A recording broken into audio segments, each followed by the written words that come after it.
This is me. This is my beloved wife, Sylvia. This is Sylvia's idea of sailing.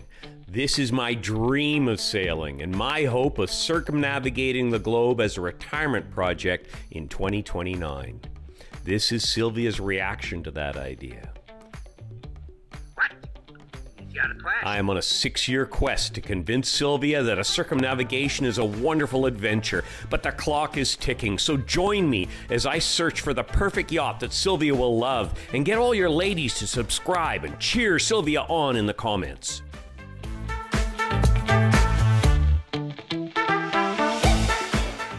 Welcome back to Naval Gazing at Camp David. This week, and concluding next week, we'll be doing something a little different. Many of you have asked if, after touring so many yachts, I have settled on anything that would make Sylvia happy yet. My perception of what would be the right yacht for us certainly has vacillated over the last 3 years, as what I've learned from you, the audience, manufacturers, sailing courses, knowledgeable boat brokers, and my own research has molded my understanding of what is really needed for both Sylvia and I to be comfortable, safe, and happy living long-term on the water. I believe that the fog is lifting, and I am settling down to refining a final list, although, as you will soon see, I still have a way to go. Here are the general parameters.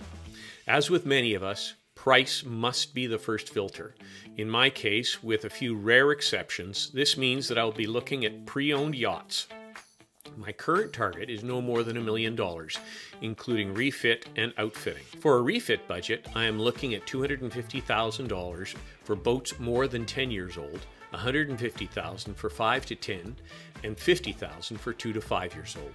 For a depreciation budget, I'm estimating 10% per year for the first 3 years and 5% per year for the next 7 years, with little change after 10 years old. So any of the prices that you see today on the charts, I'm assuming another 5 to 7 years of depreciation. My preference is for a catamaran, and I will favor dagger boards for better upwind performance and a KSP of 70 or better. Pure vinyl ester over foam core is my desired hull construction, and a shaft drive would win the day on propulsion. I would prefer not to have a flybridge helm, leaning rather to a mid-bulkhead or outboard aft helms with twin helms, a strong plus factor. Regardless, there must be a clear and unobstructed view of the sails, with or without adjustment of the great wheel from that helm, i.e. Versa helms. A heavy preference will be given to power furling main and foresails, and all winches must be power. Finally, 2 to 3-sided access owner's berths are favored, and the interior spaces must be elegant, with an emphasis on natural wood veneers and as little exposed fiberglass as possible. With all this in mind, I've come up with the first draft of the Dave list, and it consists of 19 yachts stretching from the early 2000s to a couple that have yet to launch hull number 1. If I won the lottery, there would be several boats added, such as Privilege, Balance, Neil, Outremer, Explocat, and Kinetic. If the budget gets trimmed, I would be adding several earlier model monohulls, such as Oyster 485, Moody 64, Contest 50, Jeanneau 57, and the Beneteau 55 and 60. But for now, this is the top 19 on the Dave list. We will look at 4 yachts a week until next week, where we will examine the top 3. This week, we'll be counting down number 7, 6, 5, and 4. If there is a points tie, the tiebreaker was the KSP number as a final nod to sailing performance. Stay tuned to the end to see the final scoreboard and how we scored them. The boats this week, in no particular order, are the yet-to-be-launched 2024 Portofino 47, the Katana OC50 from 2019 to 22, the Outremer 51 from 2019 to 22, and the second monohull of the list, the Jeanneau Yacht 60 from 2022. Looking at the profile of our series this week, they're all gorgeous. I mean, there's no guppies in this at all. The Portofino 57, they have done magic with this design. The Italians are just spectacular, and to add that it's in aluminum blows my mind. The Outremer 51, of course, classic Outremer, always sleek, always a beautiful performer, beautiful vessel.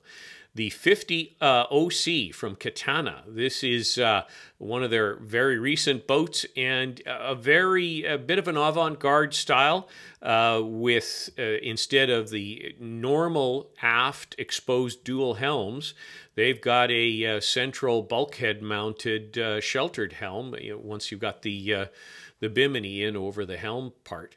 And they've absorbed a lot of the cockpit into the saloon and created wide open doors. So very interesting take on sort of a combination of Bali and Catana history. The Yacht 60 by Jeanneau. I just think this is the most beautiful vessel. You know, if I could get Sylvia to tolerate the heeling, there's nothing more aesthetically, visually pleasing than a monohull, and this one certainly does a good job at it.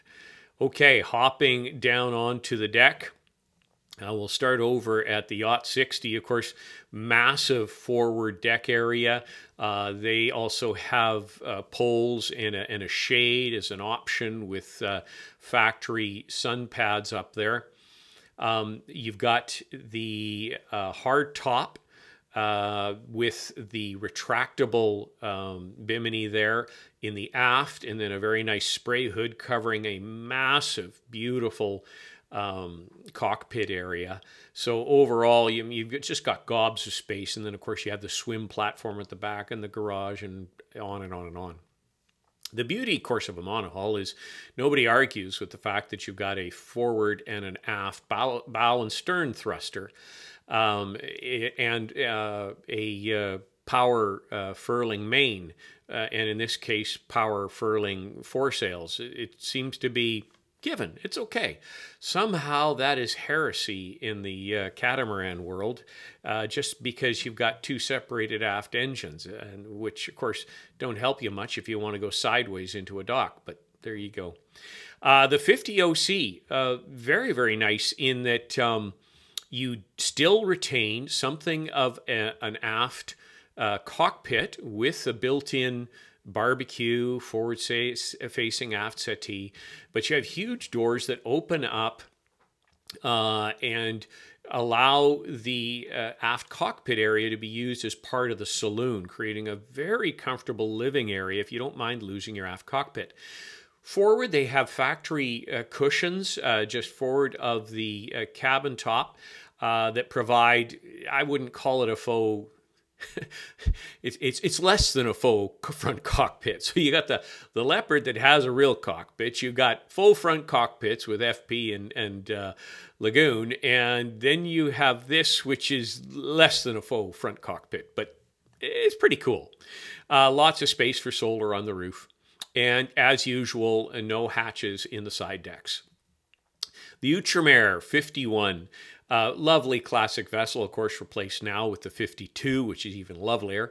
But very purpose-built. You know, it's certainly a performance cruiser with a lean, I would say, towards the performance. They had a single helm. They had those lovely molded aft seats, and you had the option for a tiller on one of them, probably the, I would guess it would be the port side one, as the helm, standard helm is on the starboard side. Over to the, on the Outremer, of course, you had nothing up top. You had not even a faux front cockpit, and the aft cockpit was fully covered under this overhang you could see. Portofino 47, talk about having your cake and eating it too. So, the Portofino 47 has an inverted forward windshield that stops a lot of light from getting into your cabin. It has through saloon access to a forward cockpit. The only thing it doesn't have that the Leopard has is that overhang that fully isolates that cockpit. It has a beautiful aft cockpit, built-in barbecue, all that good stuff. It has a hydraulic dinghy lift.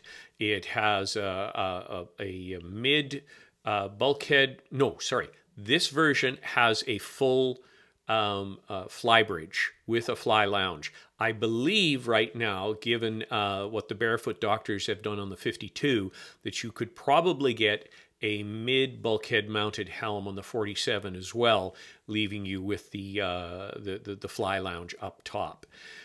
So you've got everything on this, and it's built out of aluminum. Holy mackerel. Okay, heading now down into the saloons themselves. Actually, on the Yacht 60, we just are looking at the deck, so you can get a look at the cockpit here, given that the saloon and sleeping spaces are all on the same level. But that gives you an idea of the sheer magnitude of deck space you have on the Yacht 60. The Katana 50 OC, this really is fabulous. Again, they've done a wonderful, innovative job on this. Van Yachts is doing something similar in their options list, although they allow the option of the outdoor cockpit or absorbing it into the saloon. But here you've got the saloon there. Now, instead of a garage door, they've got what I prefer is very nice sliding doors that open that complete area back. And then they've got, similar to the Balis, they got sliding side windows that slide forward and really open up that aft saloon area with your dinette to both the helm seat and the outdoors in a seamless manner, while you retain your aft cockpit seat settee there beside the barbecue. Very nice, because what it does give you then is forward a beautiful big galley, and then forward of that, what I love, a separate seating area, cocktail seating area, that you don't have to be sitting at the dinner table just to relax, and then a really nice and fairly extensive forward-facing or angular forward-facing chart table, which is, I'm not big on chart tables, but they've executed this to a T. Going over to the Outremer, you've got a really secure aft cockpit area, which some criticize the new design for opening up a little bit, but I like the new open one, but this is very nice. And then entering in, you've got a really nice galley on the starboard aft side with a bit of a U shape to it, enough to bolster. Forward, starward, you've got a very nice cocktail table. Then you've got a semi-U shaped dinette settee, and more storage over onto the port side aft. So, you know, very traditional layout. It's a small living area compared to all the rest, but it is a performance cat. Look at look at those beautiful missile-shaped hulls you got there. The Portofino.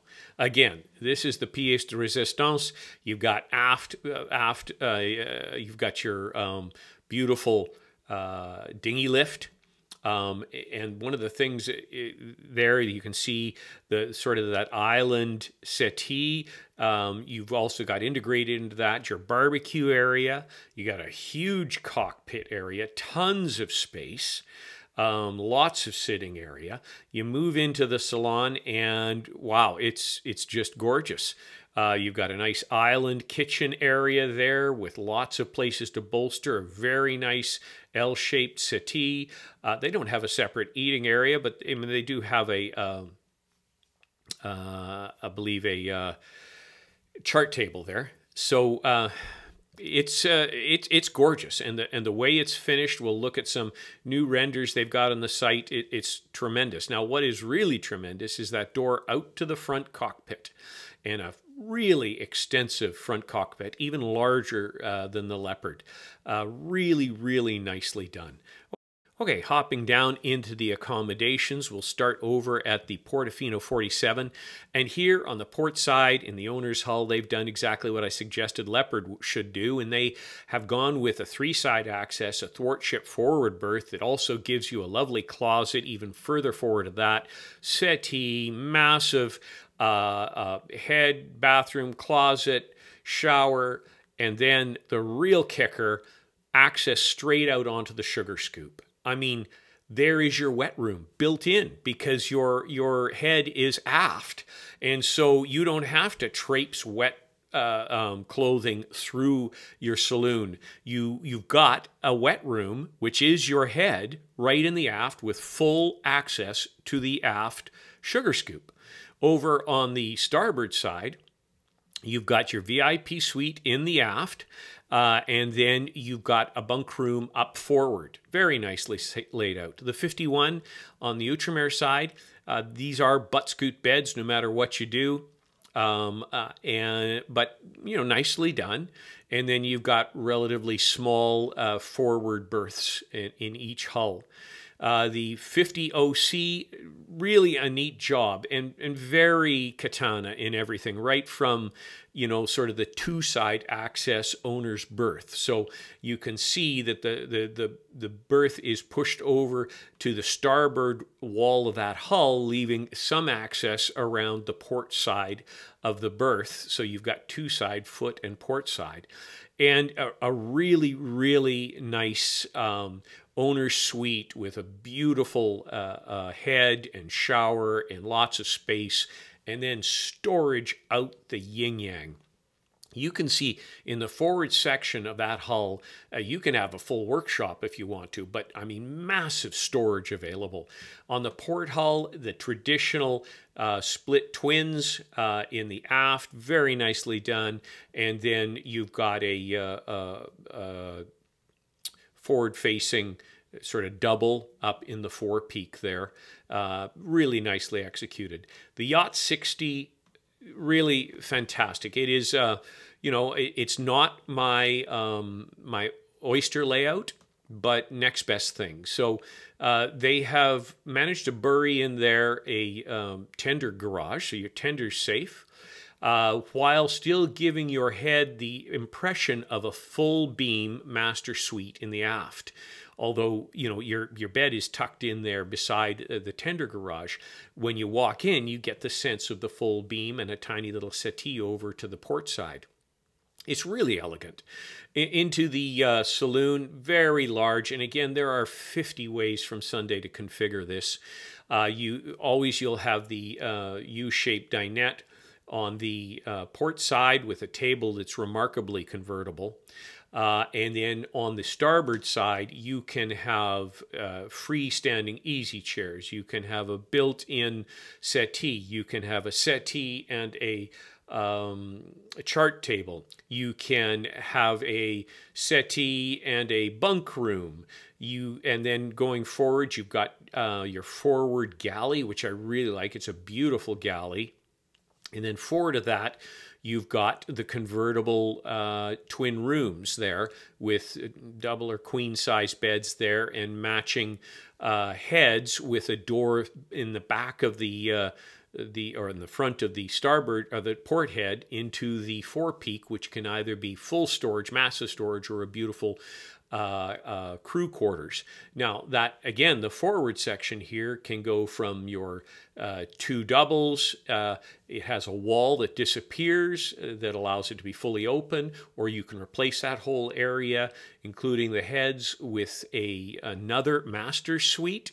So you could have sort of the reverse oyster by having the full beam master in the aft, the bunk room on the midship's starboard side, and a second master in the bow there.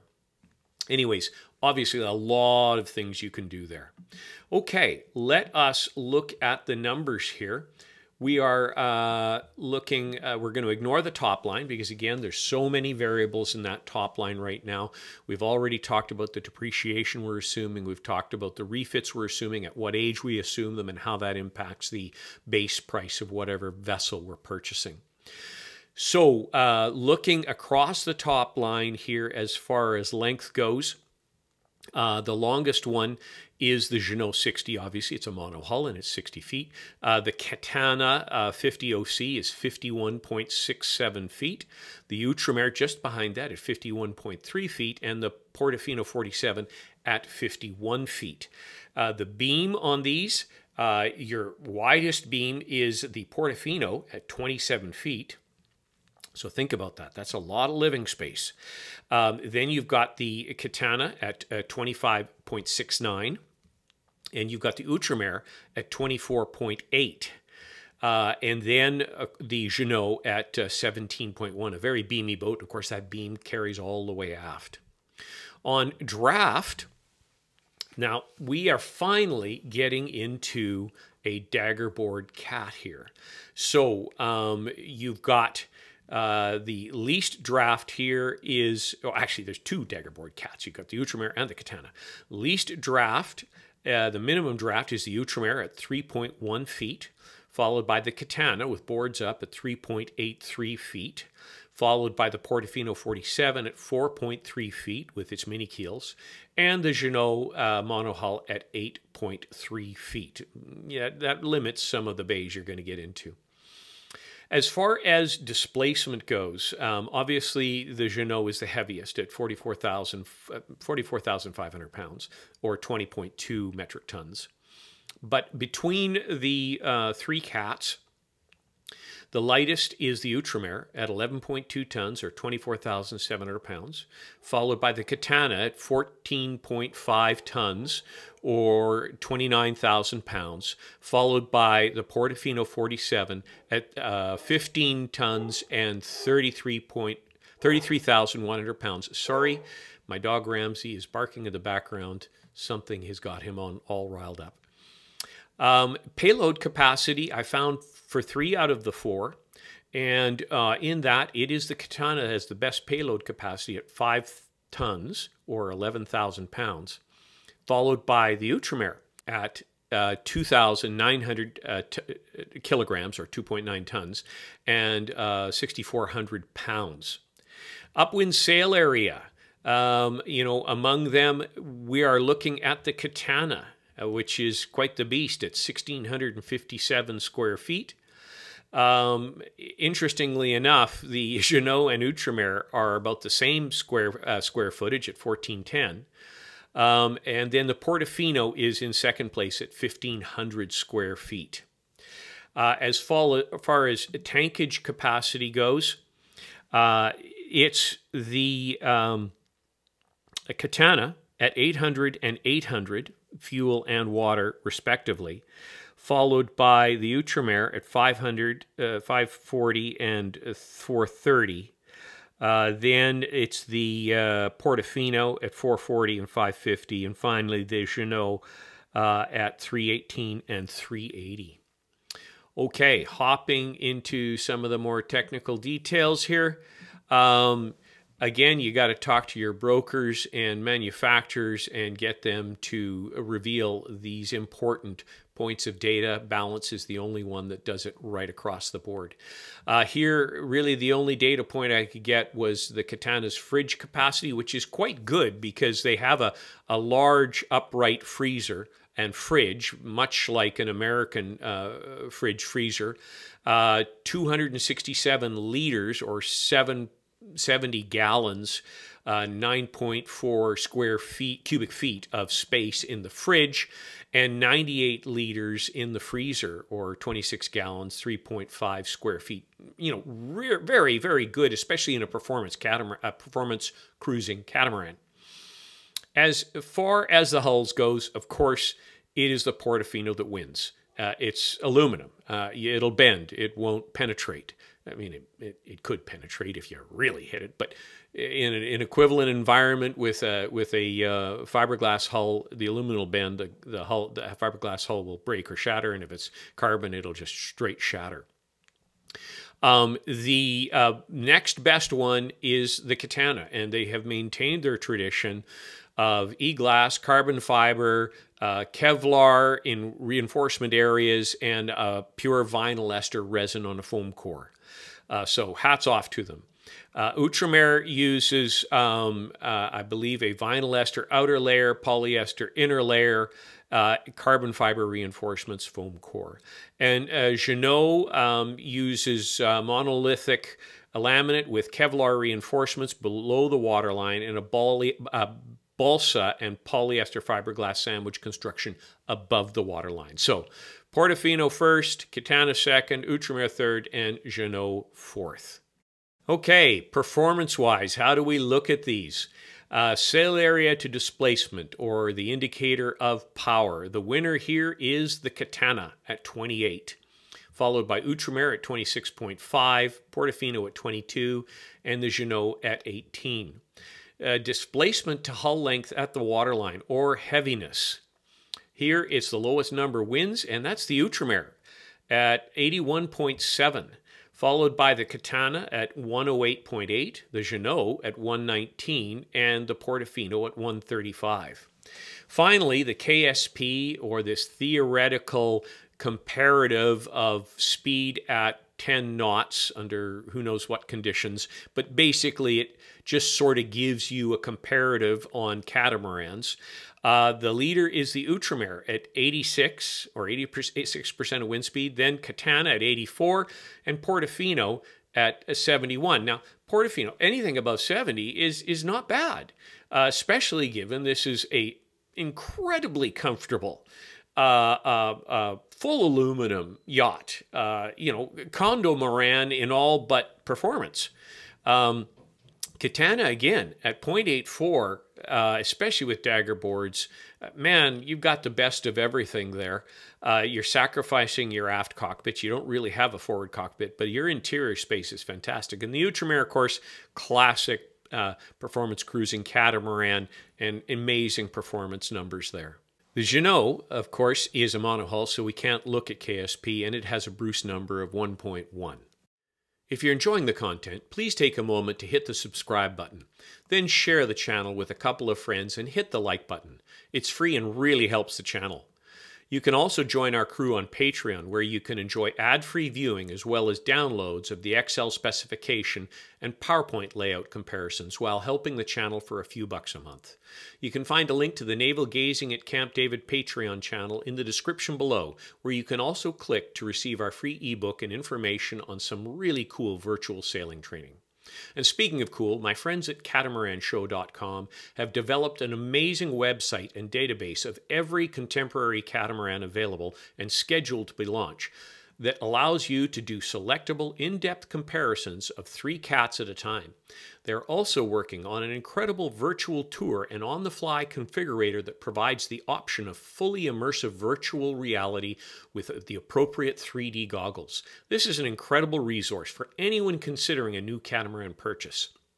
Have a look by clicking the link in the description below. Okay, what would Sylvia say about the 4 of our top 7 here? Well, the first one up is the Portofino 47, and I have no doubt that Sylvia would love it. Look at the quality they're doing here. They got wood on the ceiling there, if the render is correct. Look at this beautiful front cockpit, beautiful fly lounge, or could be a full fly bridge, and look at the quality of the interior and its finish. You got a full-sized fridge there. This is your owner's hull, beautiful little settee, wonderful athwart ship berth. It's not too high. It's not as high as normal. Here is one of the heads that you can see, and you've got access straight in from the sugar scoop into the head so that you can treat that as a wonderful wet room as well as your head. You've also got your laundry in here and another beautiful berth up forward. I mean, absolutely stunning. Now, I don't have, obviously, any video of the Portofino 47 because it's not in production yet. So we'll skip right on to our next yacht, and that is the Outremer 51 from 19 to 22. Again, there's that very safe enclosed aft cockpit. If you got kids, it's awesome. They're not going anywhere in there. You've got steps up onto the side deck, and then you have a lovely saloon. And they've done some very nice work with veneers in this saloon. The 5X didn't have as many, but this one really makes good use of the veneers, indirect lighting, pot lighting, all that good stuff. It does have the butt scoot beds. They're quite high, but at the same time, this bed area feels incredibly open because your windows are at eye height, and the entire thing feels spacious and airy. That's the feeling you get when you're in the Outremer. It's really quite nice. And of course, you have a forepeak area there. Now, a quick speed tour here as we fly through the Outremer 51. Try not to get seasick as the camera weaves about here. We're trying to keep it fairly short, but you can see there you've got the helm seat and a lovely tiller so that you can sit right there, shoot straight up there, and enjoy yourself. And of course, on the other side, you have the best of both worlds. It's a formal great wheel helm. So overall, it really is a very exciting space for real sailors. And of course, you've got the dagger boards that help you with your upwind access. You don't have any princess seats. I'm not sure if that's an option or not. But a lot of space out here on the trampolines. You could throw up one of those tent covers up here and get some bean bags and make it happen. It really doesn't have any formal factory options for cushions or anything up here on the 51. But you know, the cabin top is, the coach top is nice and low, minimizing your windage. You got great access to the top of your boom and your sail bag. You have another matching outboard chair there, and then you have your formal helm right here. And again, all access to all your controls, your lines, everything is right here. And then you've got the canvas that comes down to protect the inside of the cockpit. I myself would replace these tables with a high gloss teak finish, but that's just me. You know, the underside of the bimini is beautifully finished. Nice doors that open wide open. The kitchen and countertops and veneers look warm and inviting. Forgive the picture-in-picture above. This is when I was still doing that. And the coach room, or the inside of the cabin, beautifully finished. Looks really nice. You have a really nice forward-facing cockpit here with a really nice chair with a back instead of that nonsense where you have little stools. I think that's outstanding. And, you know, a very, very comfortable area, light and airy, big forward opening hatches to let the air flow through. Yes, it's a small space, but every counter is rounded corners. All the veneer looks top quality. Your finishings, your soft works are all there. You know, so really, really nicely done. Moving down into here, now Outremer is in favor of a lot of open shelves, which I'm not, and open storage places. You know, I know this part of the structure, but somehow I would have put a top to it. Very nice little, you know, they got the bins here. I would never have bins without a top on it. It would drive me nuts. Good storage and little touches like this with a little pop-up desk area, little steps into the berth here. Reasonable storage. You know, Sylvia doesn't need anything more than bikinis anyways, does she? So heading across here, again, a good look at the chart table and the galley. And again, there you have your open bins. Here is your butt scoot bed. You can go either way, fore, aft, or athwart, but in the end, it's butt scoot. You're crawling over each other or the bed. Nice dry head. And here is your shower, and second dry head, and you've got this forward area that can be turned into an office or a bunk room. Really, you know, overall, really nice. I'd be very happy on this boat, especially knowing how solidly built it is and what a great performer it is. You know, you'd be very, very confident sailing this anywhere in the world. And of course, nice, elegant application of the solar on the davits back here. And we move now into the Katana OC50. Very unique. They've done some very interesting things here. You can see how wide open that aft sliding door works and how big this aft saloon / cockpit is. And then you've got this wonderful forward lounging area with a fabulous chart table. Your owner's hull, very comfortable. Your owner's head and shower, gorgeous, nice built-in laundry. You know, I would love to see an upgrade to the veneers back to the old days, but overall, this boat has a lot of ventilation. We'll do a quick speed tour here. There is your davits here. You could probably put some nice solar on there. Your exterior forward-facing settee, and then on the other side of that is the built-in barbecue, and then these doors that open wide open, and the side windows, if you see it there, they slide well forward so that your helmsman can easily talk to anybody in the saloon, in the cockpit, wherever it is, so Sylvia wouldn't be isolated. I'm not a wild fan of that triangular table. That harkens back to some of their older designs. I think it looks cheap, but whatever. Overall, this design gives you a lot of living space. So you've got your dining room area here. You got a little living room area up in the bow, which we'll see next. And you still retain some of this outside cockpit area with this forward-facing settee, and I think it's a viable design. Look at these windows that slide all the way forward, and of course down the weather decks. Typical Katana, there are no hatches in the weather decks to trip over. But, that's a very elegant space there as we look at it, and they're using some brushed aluminum there in their trim work. I don't love the colors of the upholstery, and I'm not a big fan of the color of the veneers, but that's me. Heading, up onto the weather decks, nice and wide. You got those beautiful dagger boards there.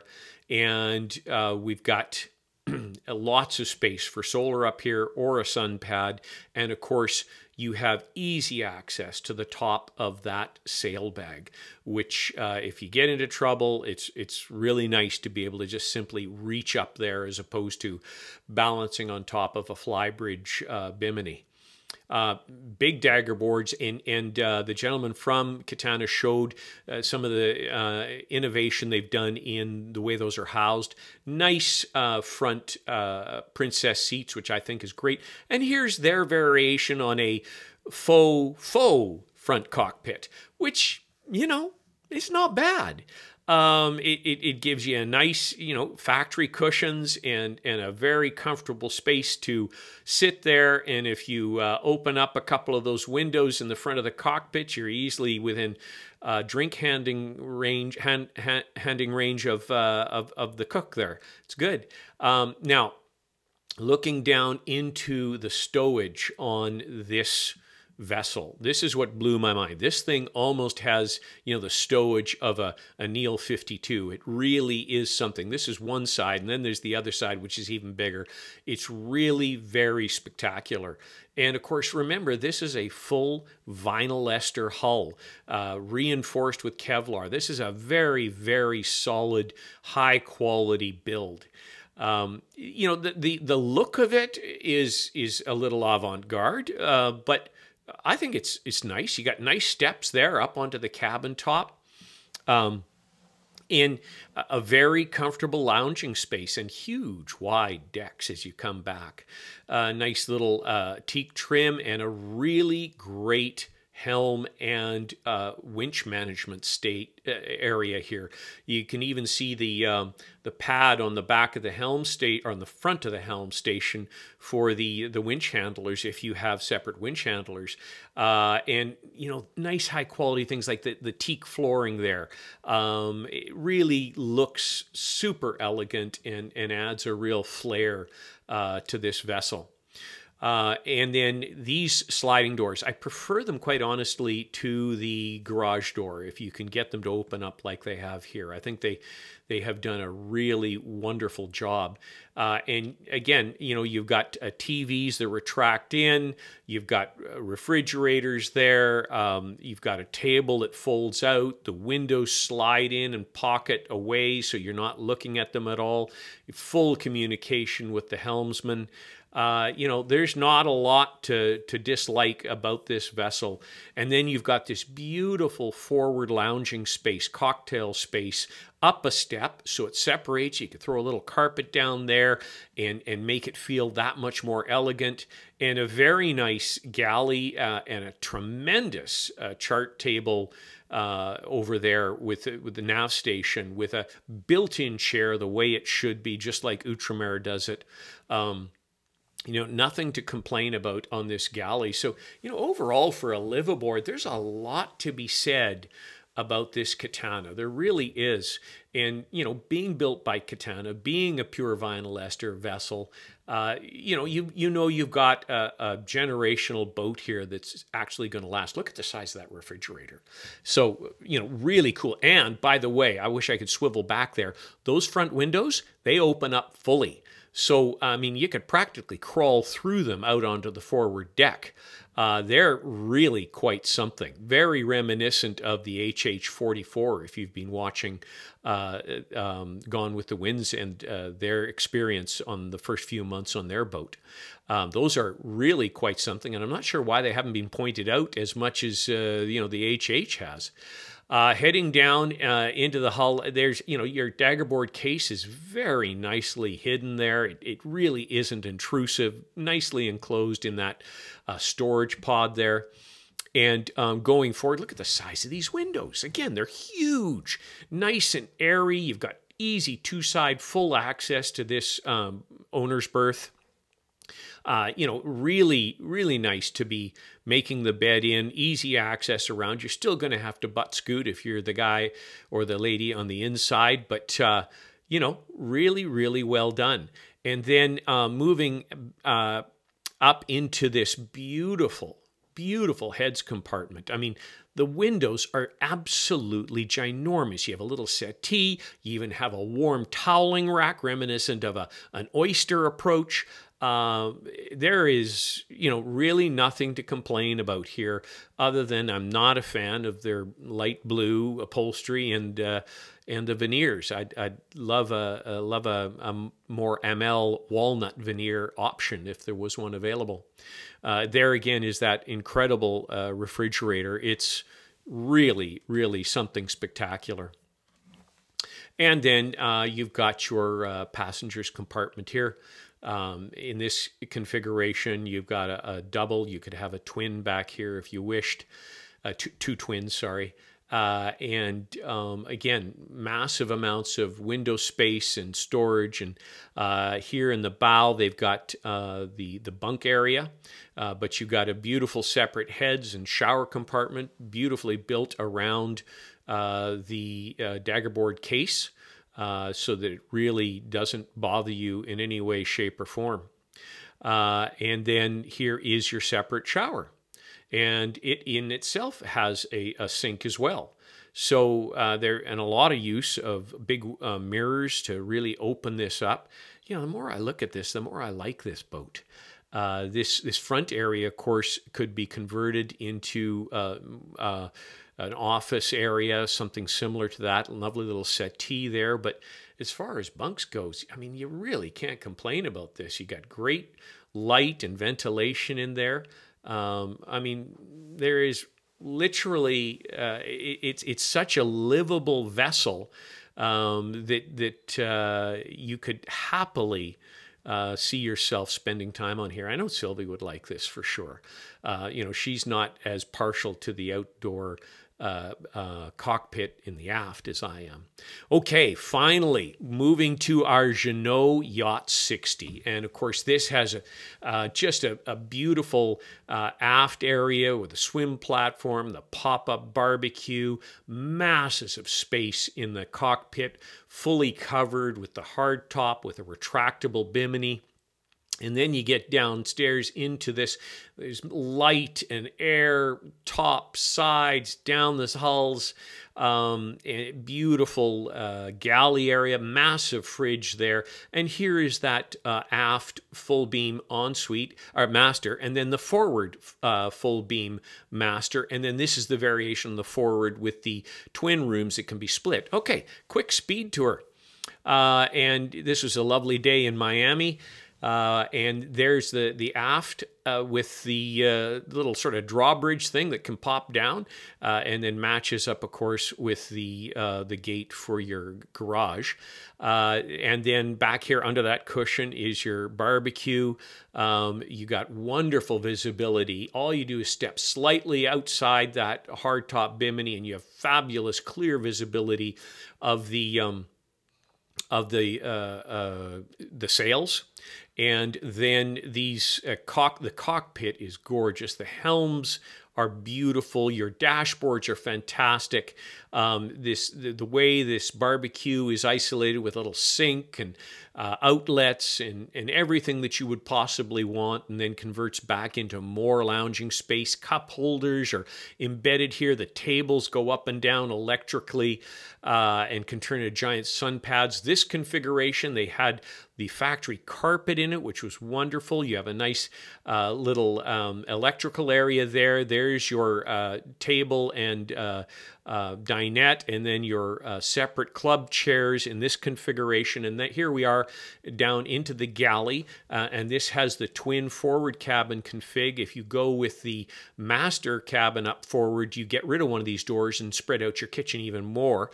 Beautiful inlays in the doors, and here's your massive single room config, but the divider is actually forward there in between the bathrooms and simply slides back into place very easily. So as opposed to, say, the 57 or 58, which is a little more challenging, this one, it's really simple.